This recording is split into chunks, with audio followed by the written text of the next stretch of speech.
पारनेर राळेगण सिद्धी रस्त्यावरती हिंद चौक ते Parner public school व पाणोळी ते राळेगण सिद्धी या रस्त्यावरती मोठमोठे खड्डे पडले असून रस्ता धोकादायक झाला आहे।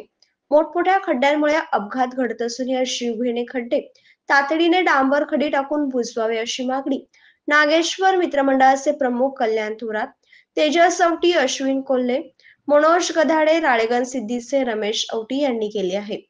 पारनेर शहरातील हिंद चौक ते पारनेर पब्लिक स्कूल, गणपती मंदिर ते चाटे स्कूल पर्यंत मोठ्या प्रमाणात खड्डे असल्याने वाहनधारकांना रस्त्यावरून जाताना तारेवरची कसरत करावी लागत आहे। आपण आता पारनेर राळेगण सिद्धी रस्त्यावर उभे आहोत आणि पाहू शकता की मोठा खड्डा या ठिकाणी पडलेला आहे। गेल्या अनेक दिवसापासून खड्डा पडला आहे, पण हा खड्ड्याला सार्वजनिक बांधकाम विभाग अद्यापही लक्ष देत नाही।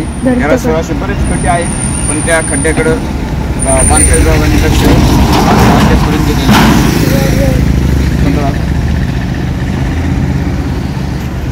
आपला निर्माण झालेला आहे। पारनेर पुणे महामार्ग या रस्त्यावरती इतके दुर्घटना अपघात होतात। 6 महिने झाले या रस्त्याकडं कोणतेही नेत्याचं लक्ष नाही आहे। या रस्त्याचं काम लवकरात लवकर मार्गी लावा, अन्यथा उपोषणाचा इशारा देत मी उपोषण करण्याची तयारी दर्शवली आहे।